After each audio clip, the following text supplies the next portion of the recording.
All right, before we get started on the next topic, I'm going to introduce a cameo for you. If at any point during the video you hear some little baby talking in the background, that's actually my little daughter. So if you'll excuse that, we're going to get on with the next subject. And in this particular one, it's a pretty cool subject in my estimation, and one that is now starting to pick up some steam given the variety collecting community that's out there right now. As far as I know, and a lot of you already know, one of the biggest ways of variety hunting is, of course, going through coin roll boxes. So whether it's pennies, nickels, dimes, quarters, all the way up to $50, and even the dollar coins, you're going to find a lot of varieties out there. And varieties equates to big dollars. It's always been said among the coin roll hunting community that, hey, the only way to make money is to find silver, silver, silver. Well, hey, guess what? Silver is down right now.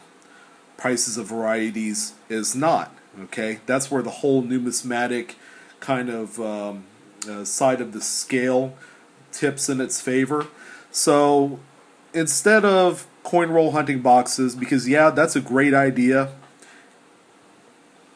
and you know, it's widely available in the event that you can't do this next thing I'm going to tell you. A lot of the coins that you're going to come across are going to be in circulated shape, you know, so the variety that you do get may or may not be worth a whole lot because of the condition it's in. So what I propose a great idea would be is to search what they call a BU roll. This is an example that I picked up for $8. This is actually a 1971 BU roll of Lincoln cents. So when I uncap the end here, you'll see exactly what we have. Okay, so that's a 1971 Lincoln cent. Right there.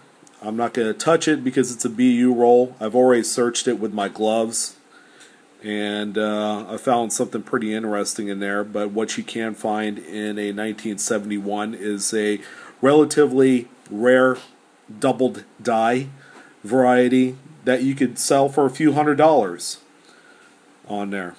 So 1971 is a good year for Lincoln cents. So is 1972. It's one of the more popular dates for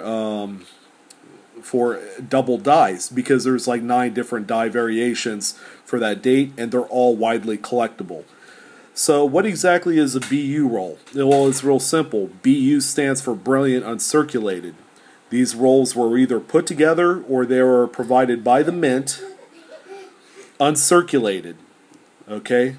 Untouched by human hands, let alone sneezed on or wiped with a dirty finger. BU rolls generally have been sold for many years. This one it's got a crack on the case. That's okay. That's immaterial at this point. But BU rolls, you know, especially in Lincoln cents, are very affordable. Some of the more later dates, you know, into the 70s and 80s, you could easily buy for $3, $4. But the returns are so much more out of these. Okay, you may not find anything in one roll, but I tell you what, you go through 10 rolls and you find 2, 3 double dies because they have been overlooked. That's where the money is.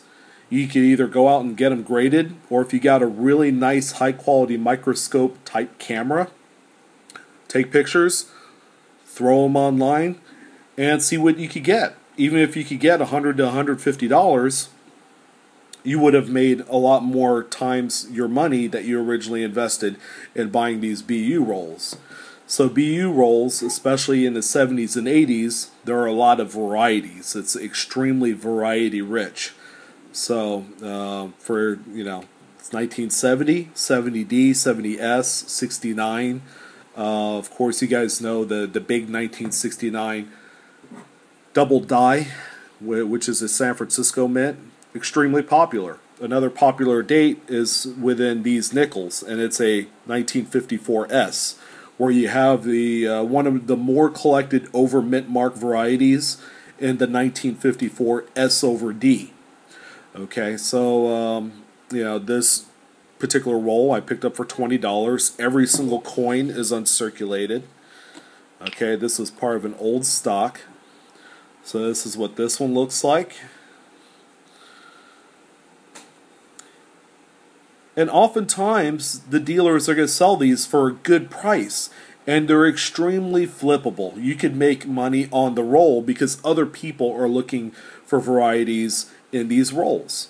So, it's not a bad way to go if you have the time and if you have some money. Because it's always good to start out with a few $100s to buy these BU rolls. If you're lucky to find one or two varieties in there, turn around and flip it, you can easily double your money each time. And you just take the existing money and reinvest it into more BU rolls. Okay, so it's always easier to use your local dealer, post ads specifying that you are looking for these rolls.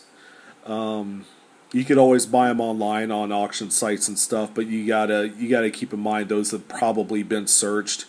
In fact, a lot of them have been searched, but you spend the money, you turn around, you sell it for about the same money or a little bit more, you can't go wrong. This is one way I've made a lot of money so that I can afford some of the nicer stuff that you've seen in some of my previous videos. So, brilliant uncirculated rolls, go ahead and check them out. If you guys have questions, comments, there are a lot of other dates that you could buy BU rolls for an expensive amount of money. For example, Roosevelt dimes have a lot of dates in them, not necessarily in silver, where you could find a lot of great stuff. A lot of the later 60s and 70s dimes, quarters, the 60s and 70s quarters, the Washington quarters have a lot of double dies. Check out your Cherry Picker's Guide, see what's available, and buy yourself some rolls. Check them out. I'd love to hear your success stories, any amazing finds. I love hearing about that stuff because I want to make sure that the information I'm giving you, is going to provide some merit. If you're all about just retaining the information, not implementing it into your collecting lifestyle, then it's really going to break my heart. This information is for you guys to go out and just grab, take by the horns, and really, make an impact. Make yourself some money.